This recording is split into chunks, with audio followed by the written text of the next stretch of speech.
ততক্ষণে ফারাজ আর রুশদি দুজনেই পুরোপুরি উঠে বসেছে। ফারাজ কিছু করার আগে রুশদি শেরকে নিজের বুকের মাঝে টেনে নিল। পরম মমতায় মাথায় হাত বুলিয়ে দিয়ে ফিসফিস করে বলল, মম মাথায় হাত বুলিয়ে দিই, দেখবে খুব তাড়াতাড়ি ঘুম আসবে। কান্না করে না সোনা আমার। কিন্তু কে শোনে কার কথা? কান্নার শব্দ কিছুটা কম হলেও শেরের গাল বেয়ে টুপটাপ করে নোনা পানি ঝরছিল। শের রুশদিকে আষ্টে পিষ্টে জড়িয়ে ধরল। রুশদি এবার শেরকে কোলে তুলে নিয়ে বিছানায় ছাড়ল। তাকে নামতে দেখে ফারাজ কিছুটা অবাক হয়ে প্রশ্ন করল। কোথায় যাচ্ছ? কোথাও না। সংক্ষিপ্ত উত্তর দিয়ে রুশদি শেরের ছোট্ট মাথাটা নিজের কাঁধে সযত্নে রাখল। শিশুটি তখনও মৃদু ডুকরে কাঁদছে। রুশদি তার পিঠে হাতে মৃদু থাপ্পড় দিয়ে সারা ঘরে পায়চারি করতে লাগলো, ঠিক মায়েদের চিরচেনা সেই আদলে। ফারাজ বিছানায় আধশোয়া হয়ে হেলান দিয়ে এই অপূর্ব দৃশ্যটি মন্ত্রমুগ্ধের মতো দেখছিল। এক অদ্ভুত প্রশান্তি কাজ করছিল তার মনে। মনে মনে ভাবল, সে রাত সত্যিই তার মাকে খুঁজে পেয়েছে। কান্নায় শরীর ছেড়ে দিয়ে ক্লান্ত শের রুশদির কাঁধে ঘুমের রাজ্যে তলিয়ে গেল দ্রুত। রুশদি ওকে বিছানায় শুয়ে দিল। কি এক স্বর্গীয় শান্তিতে ঘুমাচ্ছে বাচ্চাটা।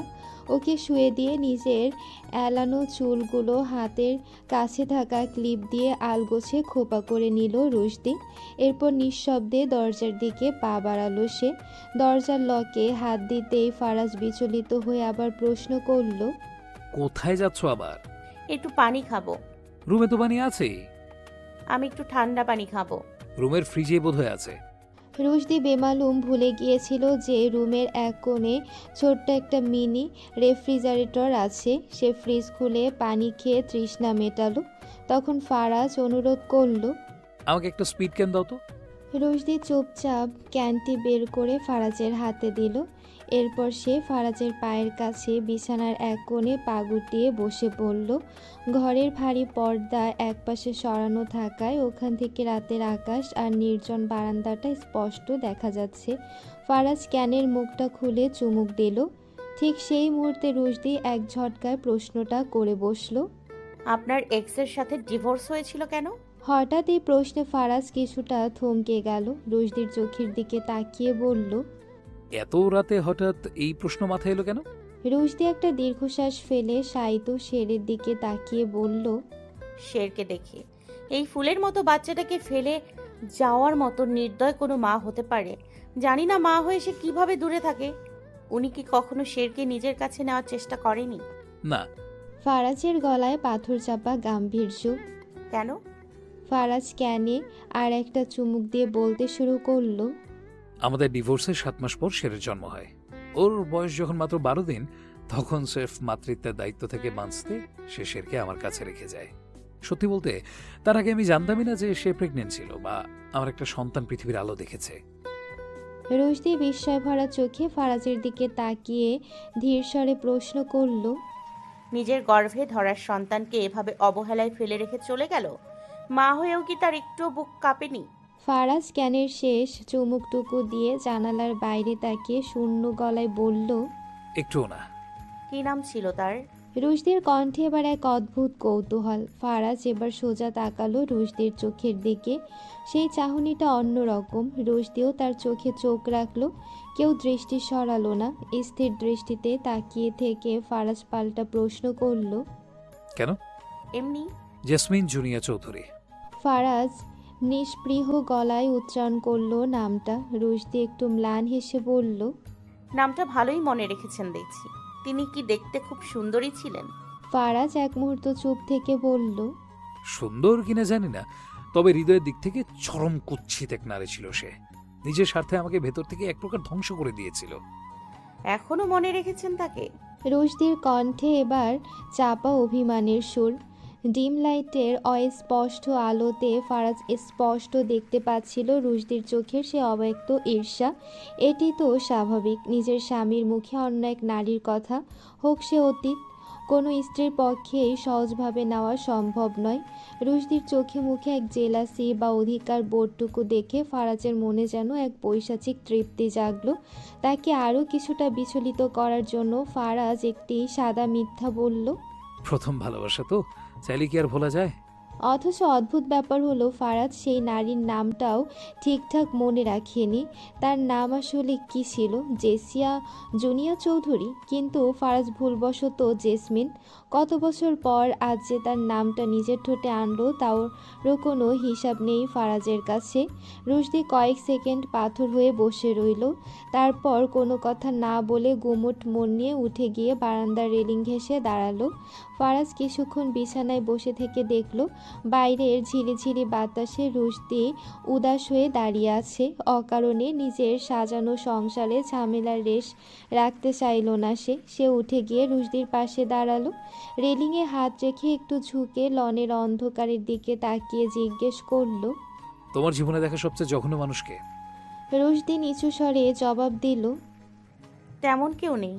ফারাজ একটা দীর্ঘশ্বাস ছেড়ে বলল, আমার লাইফে দেখা সবচেয়ে কুৎসিত আর জঘন্য নারী ছিল জুনিয়া। একটা নারী ঠিক কতটা ভয়ঙ্কর হতে পারে তা আমি ওকে না দেখলে জানতেই পারতাম না। আমার সবচেয়ে বড় আফসোস, এমন একটা মানুষ কেন আমার জীবনে এসেছিল। আমার কোন পাপের শাস্তি ছিল তা আজও আমি জানি না। রুশদি এবার ফারাজের দিকে ফিরে চাইল, অভিমানী গলায় বলল, এতই যদি খারাপ মানুষ হয় তবে মনে রেখেছেন কেন?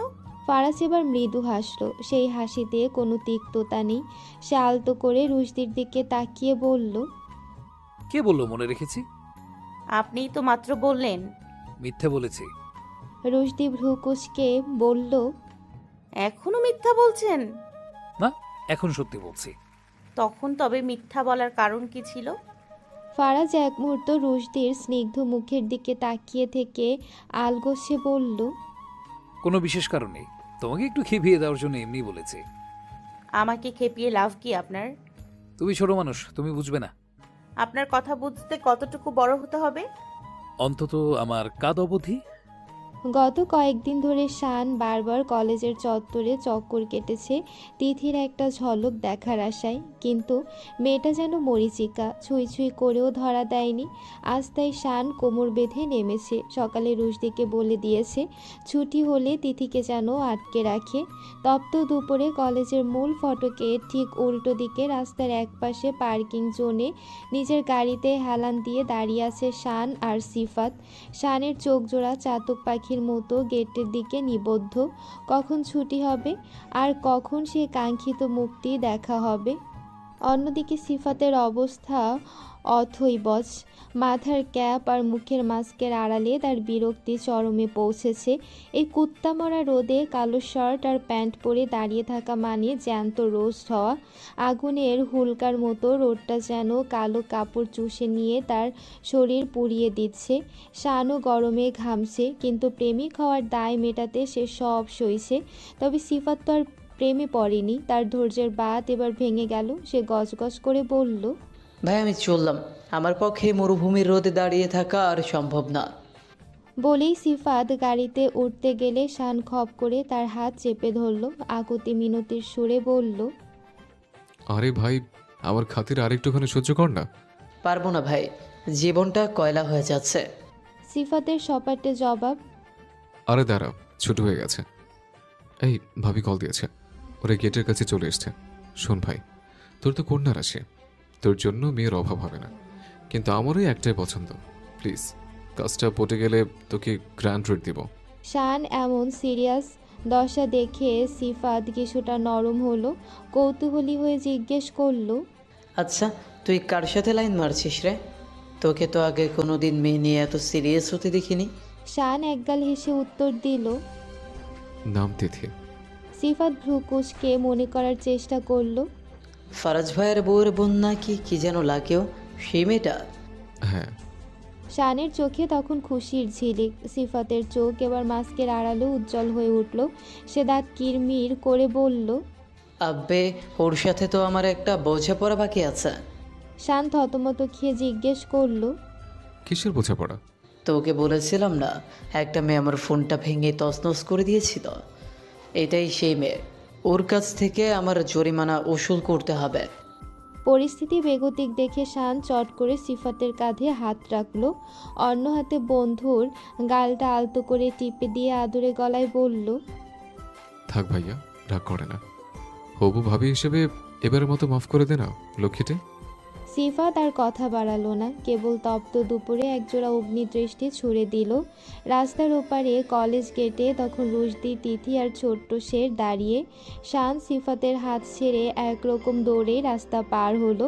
সামনে গিয়ে তিথির দিকে তাকিয়ে একগাল হেসে সালাম ঠুকলো সে, কিন্তু তিথি সে কোনো পাত্তাই দিল না, স্রেফ অবহেলায় মুখ ফিরিয়ে নিল। শানের অদ্ভুত সাজগোজ দেখে রুশদির ভ্রু কুঁচকে বলল, ভাইয়া, রোদের মধ্যে এরকম প্যাকেট হয়ে আছেন কেন? মাস্ক আর ক্যাপে তো আপনাকে চেনাই যাচ্ছে না। ততক্ষণে শান শেরকে কোলে তুলে নিয়ে শান উত্তর দেওয়ার আগেই কোলে থাকা শের হঠাৎ দুষ্টুমি করে টান দিয়ে শানের মাস্কটা খুলে ফেলল। আর অমনি যেন মস্ত বড় এক বিস্ফোরণ ঘটল। আশেপাশে থাকা কয়েকটা ছেলে মেয়ে মুহূর্তকাল থমকে দাঁড়ালো। পরক্ষণেই তাদের চোখ মুখ উত্তেজনায় উজ্জ্বল হয়ে উঠল। একজন চিৎকার করে বলে উঠল, আরে আপনি শানার ভাই না? শান তখন রীতিমতো মাইনকার চেপায়, কোনো মতে কাছুমাছু করে ঘাড় নেড়ে হ্যাঁ, বলতেই শুরু হলো লঙ্কা কাণ্ড। ভাইয়া একটা সেলফি প্লিজ, ভাইয়া একটা অটোগ্রাফ। চারপাশ থেকে আবদারের ঝুড়ি খুলে বসলো সবাই। শান আর না করতে পারল না, হাসি মুখে পোজ দিতে শুরু করলো। ভিড় বাড়তে দেখে ওপাশ থেকে সিফাতও এগিয়ে এলো, কিন্তু নিয়তি বোধহয় আজ তাদের বিপক্ষে ছিল। মাস্ক আর ক্যাপ থাকা সত্ত্বেও মানুষ থেকে চিনে ফেললো চোখের পলকে। পিলপিল করে মানুষ বাড়তে শুরু করলো। কয়েক সেকেন্ডের মধ্যে কলেজ গেটের সামনে উপচে পড়া ভিড় জমে গেল। কলেজ পড়ুয়া থেকে শুরু করে সাধারণ পথচারী সবাই যেন হুমড়ি খেয়ে পড়ল। দেখো দেখো, শিফাত ভাইও আছে। এই চিৎকারে যেন দাবানল ছড়িয়ে পড়ল গেটের সামনে। মুহূর্তেই এক এলাহি কাণ্ড। যে যেদিক থেকে পারছে ধাক্কাধাক্কি করে সেলফি তুলছে, অটোগ্রাফ নিচ্ছে। প্রিয় সেলিব্রিটিদের চোখের সামনে দেখে সবাই তখন আত্মহারা। রাস্তার মোড়ে রীতিমতো জ্যাম লেগে গেল। এক কোনায় দাঁড়িয়ে রুশদি আর তিথি হাবার মতো তাকিয়ে এই দৃশ্য দেখছিল। হচ্ছেটা কি? ওরা কি কোনো টপ সেলিব্রিটি নাকি যে এক পলক দেখার জন্য মানুষ এভাবে জীবন দিতে বসেছে? তাদের জনপ্রিয়তার বহর দেখে তিথি ও রুশদির মাথায় কিছুতেই কিছু আসছিল না। অবস্থা বেগতিক দেখে রুশদির সাথে থাকা বডিগার্ড আর কলেজের সিকিউরিটি গার্ডরা তড়িঘড়ি করে প্রোটোকল দিতে শুরু করলো। রীতিমতো যুদ্ধ জয়ের মতো ধাক্কাধাক্কি সামলে তারা চারজনকে গাড়ির কাছে পৌঁছে দিল। শান আর সিফাত তড়িৎ গতিতে সামনের সিটে উঠে বসলো, আর পেছনে তিথি, রুশদি আর শের। শান যখন স্টার্ট দিয়ে গাড়িটা একটু সামনে বাড়ালো, তখনও জানালার কাছের উপর বাইরের মানুষের উপচে পড়া ভিড়। সিকিউরিটি গার্ডরা হিমশিম খাচ্ছে ভিড় সরিয়ে রাস্তা পরিষ্কার করতে। অনেকটা সময় পর যখন গাড়িটা জ্যাম কাটিয়ে নর্মাল রাস্তায় উঠলো, তখন সবার যেন হাঁপ ছেড়ে বাঁচার দশা। রুশদি আর তিথি তখনও বিস্ময়ে বিমূঢ় হয়ে পাথরের মূর্তির মতো দাঁড়িয়ে আছে। একটু আগে ঘটে যাওয়া উন্মাদনা তাদের মাথার উপর দিয়ে যেন অত্যাধুনিক সুপারসনিক এয়ারপ্লেনের গতিতে চলে গেল। রুশদি আর কৌতূহল চেপে রাখতে না পেরে হাবার মতো প্রশ্ন করল, আচ্ছা, ওই মানুষগুলো আপনাদের সাথে এভাবে মৌমাছির মতো ছেকে ধরে ছবি তুলছিল কেন? রুশদি আর তিথি যতটা অবাক ছিল তার চেয়ে শতগুণ বেশি অবাক হয়ে আকাশ থেকে পড়ল শান আর সিফাত। বিস্ময়ের চরম ধাপে পৌঁছে শান চলন্ত গাড়িতে সজোরে কড়া ব্রেক কষল। দুজনে ঘাড় ঘুরিয়ে 4G স্পিডে পেছনের সিটে বসা রুশদিদের দিকে তাকালো। তাদের চোখে মুখের অভিব্যক্তি দেখে মনে হচ্ছিল তারা যেন ভিন গ্রহের কোনো প্রাণী দেখছে। দুজনে একযোগে বজ্রকণ্ঠে প্রশ্ন করল, তোমরা আমাদের চেনো না? তাদের এমন কথা শুনে রুশদি আর তিথি একে অপরের মুখ চাওয়াচাই করে ঢোক গিলে করুণ স্বরে বলল, না। 250 ভোল্টের শক খেলে মানুষের যে দশা হয়, শান আর সিফাতের তখন সেই দশা। নিজেদের ঘরেই এমন অবমাননা। দক্ষিণ এরিয়ার সেরা ফুটবলার হিসেবে যাদের নাম এ সালের খবরের কাগজে রোজ ছাপা হয়, তাদের নাকি ঘরের মানুষই চেনে না। শান চরম হতাশায় মুখ কালো করে সিফাতের দিকে তাকিয়ে আক্ষেপের সুরে বলল, সেফুরে, জীবনে কি করলাম রে? দুনিয়ার মানুষ চেনে আর ঘরের মানুষই চেনে না। রুশদি এবার একটু থতমত খেয়ে জিজ্ঞেস করল, আচ্ছা, আমরা আসলে কিসের জন্য এত ফেমাস? নিজেদের পরিচয় দিতে গিয়ে শান আর সিফাতের এখন লজ্জায় মাটির সাথে মিশে যেতে ইচ্ছে করছে। শান কোনো মতে ধরা গলায় বলল, ফুটবলার। কিন্তু তিথি এবার মরার উপর খাড়ার খায়ের মতো আরও এক বলদ মার্কা প্রশ্ন করে বসলো। তা আপনারা কোন ক্লাবে খেলেন? সিফাত আর শানের মনে হচ্ছিল নিজেদের মাথায় নিজেরা বাড়ি মেরে মরে যায়। মান সম্মানের একদম 12টা বাজিয়ে দিচ্ছে এই দুই মেয়ে। সিফাত এবার দাঁত চেপে গম্ভীর গলায় উত্তর দিল, আমরা বাংলাদেশের ন্যাশনাল টিমের প্লেয়ার। কি? ন্যাশনাল টিমের প্লেয়ার? রুশদি আর তিথি দুজনের একসঙ্গে চিৎকার করে উঠল। তাদের বিশ্বাসই হচ্ছে না যে এরা আসলে দেশের ন্যাশনাল টিমের প্লেয়ার। তাদের এমন অতি বিস্ময় দেখে শান কিছুটা চটে গিয়ে বলল, তোমরা এইভাবে ওভার রিয়েক্ট কেন করছো? আমাদের কি ন্যাশনাল টিমের প্লেয়ার হওয়ার যোগ্যতা নেই? কি মনে করো আমাদের? অবস্থা বেগতিক দেখে রুশদি তড়িঘড়ি করে সামাল দিয়ে বলল, না না না, তা নয়, অবশ্যই পারেন, কিন্তু আমাদের চোখের সামনে তো আপনারা সব সময়ই থাকেন, তাই কখনো ওভাবে ভাবা হয়নি। কোনো এক অলস বিকেলে টিভির বড় পর্দায় তীব্র গতিতে ছুটে চলেছে দুটো গাড়ি। রুশদি আর শের দুজনেই ডুবে আছে কার রেসিংয়ের খেলায়। একটি বিন ব্যাগের উপর পাশাপাশি বসে, হাতে কন্ট্রোলার, চোখ স্ক্রিনে স্থির।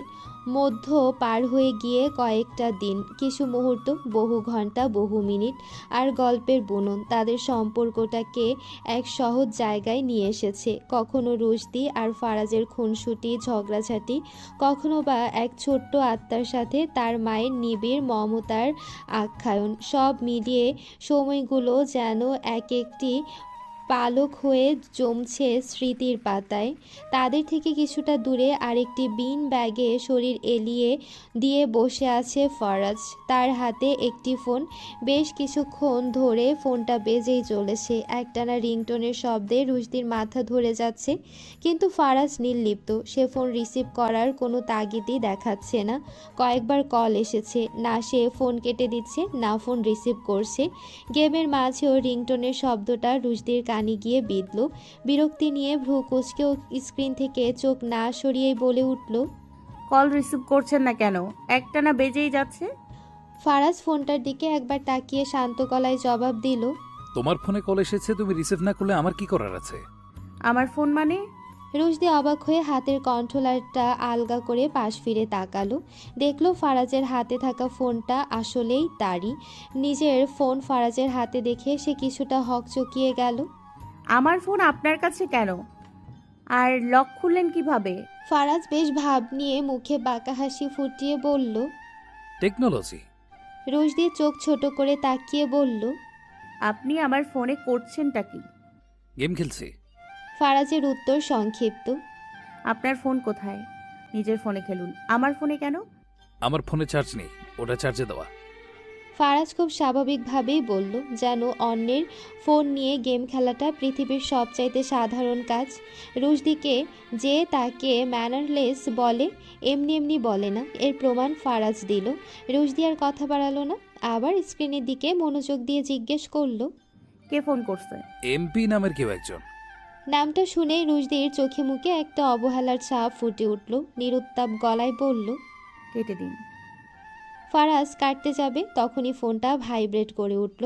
সেই স্ক্রিনের দিকে তাকিয়ে বলল, কেটে দিয়েছে, কিন্তু এখন মেসেজ দিচ্ছে। সিন করে রিপ্লাই দিন। রুশদি তখন গেমের লাস্ট ল্যাপে, তাই তার হাত আর চোখ দুটোই ব্যস্ত। তোমার মেসেজ এসেছে, তুমিই দেখে নাও, পার্সোনাল কিছু তো হতে পারে। ফারাজের গলায় সামান্য দ্বিধা, কিন্তু রুশদি নির্বিকার। সে গেমের গতির সাথে পাল্লা দিয়ে বলল, সমস্যা নেই, ও পার্সোনাল কোনো মেসেজ দেবে না, আপনি পড়ুন না কি লিখেছে। রুশদির কথা মতো ফারাজ মেসেজটি ওপেন করলো। স্ক্রিনে ফুটে ওঠা শব্দগুলো পড়তে গিয়ে তার কপালে সামান্য ভাঁজ পড়ল। সে পড়তে লাগলো, প্লিজ ফোন রিসিভ করো, তোর সাথে কথা আছে, প্লিজ একবার রিসিভ করো জান, প্লিজ একবার। শেষের জান শব্দটা পড়ে ফারাজের হাতের আঙ্গুলগুলো স্থির হয়ে গেল। মনের ভেতর এক মুহূর্তের জন্য খটকা লাগলো, কে এই ব্যক্তি যে রুশদিকে এমন নামে ডাকছে। সে গভীর সন্দেহের দৃষ্টিতে রুশদির দিকে তাকালো, কিন্তু রুশদি তার চেহারায় কোনো ভাবান্তর নেই, কোনো অপরাধ বোধ বা অস্থিরতা নেই। সে আগের মতোই নিবিষ্ঠ মনে টিভিতে রেসিং দেখছে। ফারাজের চোখের স্থিরতা লক্ষ্য করে রুশদি না তাকে বুঝতে পারল সে কিছু একটা ভাবছে। সে খুব সহজ গলায় আদেশের সুরে বলল, আপনি রিপ্লাই দিয়ে দিন। আমি তোর দুলাভাইয়ের সাথে হানিমুনে এসেছি, তোর সাথে পরে কথা হবে। কথাটা শুনে ফারাজ চকিত হয়ে উঠল, নিজের কানকে যেন বিশ্বাস করতে পারছে না। সে একদিকে অবাক হলো রুশদির এই অকপট মিথ্যা শুনে, আর অন্যদিকে মনে মনে ভাবল এই এমপি আসলে কে, যার সাথে এমন রসিকতা করা যায়।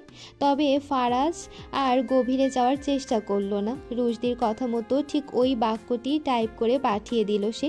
কিছুক্ষণ যেতে না যেতেই ফোনটা আবার টুং শব্দে কেঁপে উঠল। ওপাশ থেকে একের পর এক মেসেজ আসছে।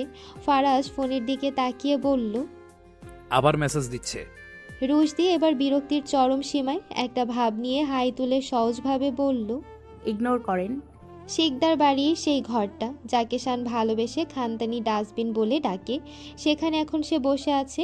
সিফাতের অগোছালো রুমটায় শান বিছানায় বসে ফোনে মগ্ন ছিল। সিফাতকে দেখাচ্ছিল খুব অস্থির। ঘরের এ প্রান্ত থেকে ও প্রান্ত হন্যে হয়ে কিছু একটা খুঁজছিল সে। অবশেষে কাঙ্ক্ষিত বস্তুটি খুঁজে পেয়ে সে দ্রুত পায়ে ওয়াশরুমে ঢুকে গেল। মিনিট পাঁচেক পর সিফাত যখন বের হলো তার পুরো অবয়ব বদলে গেছে। সে টলমল পায়ে এসে বিছানায় ধপ করে বসে পড়ল। হাত বাড়িয়ে রিমোটটা নিয়ে এসির পাওয়ার একদম বাড়িয়ে দিল সে। তার বুকটা হাঁপড়ের মতো ওঠানামা করছে, কপাল আর ঘাড় বেয়ে নামছে বিন্দু বিন্দু ঘাম। অস্থিরতা যেন তার শরীরের প্রতিটি কোষে ছড়িয়ে পড়ছে। সিফাতের চলাচল বরাবরই একটু ভিন্ন। আমেরিকান ধাঁচের, গায়ে ঢিলে ঢালা শার্ট, মাথায় ওলফ কাট চুল। সেই প্রিয় ঢিলে ঢালা শার্টের বোতামগুলো সে একে একে খুলে ফেলল। তারপর হাত দিয়ে বাতাস করতে লাগলো শরীরে। তার চোখ দুটো ঝাপসা, মাথার চুলগুলো এলোমেলো। শান ফোনটা পাশে রেখে তীক্ষ্ণ নজরে সিফাতকে পর্যবেক্ষণ করছিল। বন্ধুর এবং ভাইপোর এই অবস্থা দেখে তার চোয়াল শক্ত হয়ে এলো। দাঁতে দাঁত চেপে শান জিজ্ঞেস করলো, ড্রাগ নিয়েছিস? সিফাত কোনো উত্তর দিল না। এসির ফুল পাওয়ারেও তার শরীরের ভেতরের আগুন শান্ত হচ্ছে না। ড্রাগটা রক্তে মিশতেই তার হৃৎপিণ্ডটা যেন এক বুনো ষাঁড়ের মতো অবাধ্য দৌড় শুরু করেছে। এসির ঠান্ডা বাতাস এখন তার চামড়ায় কাটার মতো বিঁধছে। শরীরের প্রতিটি লোমকূপ দিয়ে যেন গরম ভাব বের হচ্ছে। ষাঁড়টা ঘামে ভিজে শরীরের সাথে লেপ্টে আছে, আর মাথার ভেতর একটা তীব্র ভোবো শব্দ তার চিন্তা শক্তিকে গ্রাস করে নিচ্ছে। এই মুহূর্তে পৃথিবীর সবচাইতে ভালো কথাটাও তার কাছে বিষের মতো মনে হবে। সিফাত বড় বড় করে শ্বাস নিচ্ছে। তার এই বিধ্বস্ত দশা দেখে শানের বুকটা কষ্টে ফেটে যাচ্ছিল, কিন্তু সেই কষ্টের সমান তালে পাল্লা দিয়ে বাড়ছে রাগ। সে মনে মনে চিৎকার করে বলতে চাইল, এভাবে একটা ছেলে নিজেকে শেষ করে দিতে পারে না। শানের মনে পড়ে গেল সিফাতের সে সোনালি দিনগুলোর কথা। ফুটবল ছাড়া যে ছেলেটা একদিনও ভাবতে পারতো না, যার পায়ের জাদুতে মাঠ কেঁপে উঠত, আজ সে কিনা নিশার ঘোরে অন্ধকার ঘরে পড়ে আছে। যে ফুটবলকে ঘিরে সে ছোটবেলা থেকে স্বপ্ন বুনেছে, সেই স্বপ্ন থেকে তাকে নির্মমভাবে সরিয়ে দেওয়া হয়েছে। শান কি জানে না সেই যন্ত্রণার কথা? তার কি খারাপ লাগে না? অবশ্যই লাগে, কিন্তু সিফাত যেভাবে আত্মহুতির পথ বেছে নিয়েছে তা শানের কাছে অসহ্য। শান রাগে দুঃখে স্থির হয়ে তাকিয়ে রইল সিফাতের দিকে। শান নিজের ভেতরের রাগটাকে কোনো মতে চেপে রাখল। সে আর সিফাত একই নৌকার যাত্রী ছিল, কিন্তু শান নিজেকে শক্ত করে ধরে রাখতে পেরেছে, আর সিফাত খেই হারিয়ে ফেলেছে। সিফাত বরাবরই একটু জেদি আর বেপরোয়া ছিল। তার উপর যখন তার বুকের পাঁজর থেকে লালিত স্বপ্নটাকে ছিঁড়ে আলাদা করে দেওয়া হলো, ছেলেটা একেবারে ভেঙে চুরমার হয়ে গেল। নিজেকে সঁপে দিল নেশার এক অন্ধকার গহ্বরে। প্রতিদিন নতুন নতুন বিষে নিজের শরীরটাকে ধ্বংস করছে সে, যেন তিলে তিলে নিজেকে শেষ করে দেওয়ার এক জঘন্য খেলায় মেতেছে।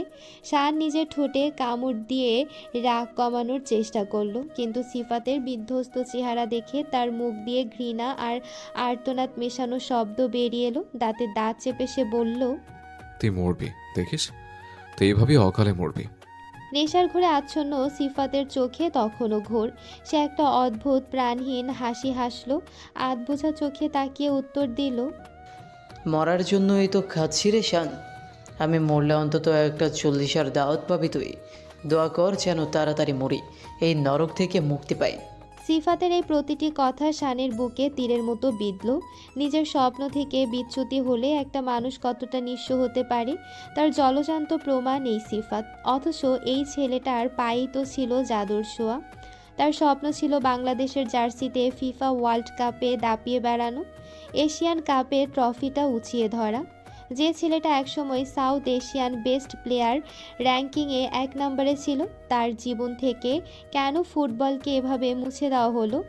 এই হাহাকার সিফাতকে ভেতর থেকে পুড়িয়ে ছাই করে দিচ্ছে। সিফাতের মরণ কামনা শুনে শান আর চুপ থাকতে পারল না। তার গলার স্বর এবার চড়ে গেল। ফালতু কথা বলবি না সিফাত। তুই কি ভাবিস শুধু তোর একার খারাপ লাগে? আমার লাগে না? আজ দীর্ঘ 9টা মাস আমি আমার গায়ের জার্সিটা চড়াই না। আলমারির কোণে পড়ে থাকা ওই 11 নম্বর জার্সিটা দিকে তাকালে এখন আমার কলিজা ছিঁড়ে কান্না আসে, বুক ফেটে যায় যখন মনে হয় কিভাবে আমাদের স্বপ্নগুলো গলা টিপে হত্যা করা হয়েছে।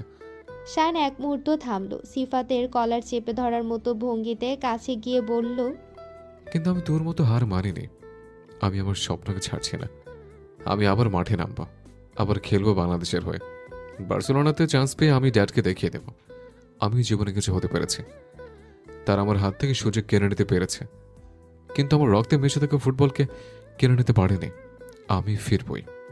এতক্ষণ ঝিমিয়ে থাকা সিফাত হঠাৎ এক পৈশাচিক ক্রোধ নিয়ে শানের দিকে তাকালো। তার চোখের মণি দুটো লাল হয়ে উঠেছে, যেন ভেতর থেকে কোনো আগ্নেয়গিরির লাভা বেরিয়ে আসবে। শানের কলার চেপে ধরার মতো তীক্ষ্ণ স্বরে সে চিৎকার করে উঠল, তোর বাপের জন্য আজ আমার স্বপ্নটা ছাই হয়ে গেল শান। তোর বাপ তোকে ফুটবলার বানাবে না, সেটা তার ব্যক্তিগত ব্যাপার। সে তোকে শাসন করুক, তোরটা দেখুক, তাতে আমার কোনো আপত্তি ছিল না। কিন্তু আমার বাপের কানে বিষ ঢেলে কিরিঙ্গি লাগানোর কি দরকার ছিল? তোর বাপের জন্যই আজ আমার এই দশা। সিফাত দম নেওয়ার জন্য একটু থামলো, তার বুকটা হাঁপুড় কাটছে। সে অবজ্ঞার স্বরে আবার বলে চলল, তোর বাপ বড় মন্ত্রী, বিশাল ক্ষমতা তার। ছেলে ফুটবলার হলে নাকি তার মান সম্মান ধুলোয় মিশে যাবে। ছেলেকে অনেক বড় কিছু হতে হবে, বিদেশে গিয়ে পড়াশোনা করতে হবে। আরে ভাই কর না তুই, কিন্তু তোর বাপের আমাকে নিয়ে কী সমস্যা? কেন আমার সাজানো জীবনটাকে এইভাবে নরক বানিয়ে দিল? সাফ চ্যাম্পিয়নশিপ এর বাছাই পর্ব শুরু হতে আর মাত্র 4 মাস বাকি, অথচ আমি মাঠে নেই, আমি বন্দি এই নেশার ঘরে। এইটা ভাবলে আমার আত্মাটা ছিঁড়ে যাচ্ছে রে শান, আমার কলিজা ফেটে যাচ্ছে। শানের চোখে মুখে তখনও সংকল্পের ছাপ। বন্ধুর এই হাহাকার তাকে দুর্বল করল না, বরং আরও জেদি করে তুলল। সে শান্ত কিন্তু দৃঢ় গলায় বলল, আমি ভাইয়ের সাথে কথা বলতে এশিয়ানা কাপের জন্য দেশে এসেছি। যা হওয়ার হয়ে গেছে, কিন্তু আমি আর হাল ছাড়ছি না। ড্যাডের বিরুদ্ধে যেতে হলে আমি যাব। নিজের স্বপ্নের অমর্যাদা আমি আর হতে দেব না। আমি জানি ভাইয়াকে বললে সব ম্যানেজ করে নেবেন। এশিয়া কাপ আমি খেলবই। সিফাত এবার সোজা হয়ে বসল। তার নেশাগ্রস্ত চোখে এক অদ্ভুত স্থিরতা নেমে এলো, যা আগের ক্রোধের চেয়েও ভয়ঙ্কর।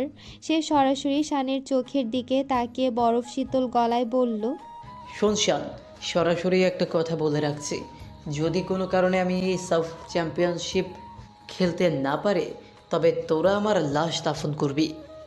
আমার ফুটবল নেই মানে আমার নিঃশ্বাস নেই। আমি শেষবারের মতো বলছি, আমি না খেলতে পারলে তোদের আমার জানাজায় দাঁড়াতে হবে। 3 মাসের সাসপেনশন ফারাজকে যেন এক অন্তহীন অবসরে ঠেলে দিয়েছে। কর্মব্যস্ত মানুষটা এখন পুরোপুরি বেকার। সারা দিনে করার মতো কিছু নেই। বোরিংনেস কাটাতে মাঝে মধ্যে বাইরে থেকে ঘুরে আসে।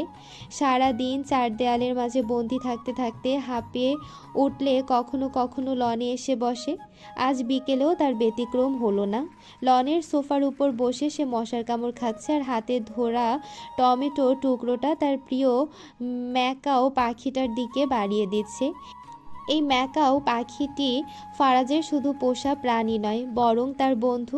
ফারাজ আদর করে ওর নাম রেখেছে ট্যাটো। ট্যাটো ভীষণ বুদ্ধিমান, আবার সমান পাল্লাই দুষ্ট। ফারাজের ছোটোখাটো কথাও বুঝতে পারে, এমনকি ভাঙা ভাঙা বেচ কিছু বাক্য বলতে পারে। তবে ওর একটা বড় সমস্যা হলো, কথা পছন্দ না হলেও মেয়েদের মতো গাল ফুলিয়ে রাগ করে বসে থাকে। তখন ওকে দেখে মনে হয় যেন একটা ফোলা দুদুম প্যাঁচা। ফারাজ টমেটোর টুকরোটা ট্যাটোর চঞ্চুর কাছে নিয়ে নরম গলায় বলল, তো সমস্যা কি? খাচ্ছিস না কেন?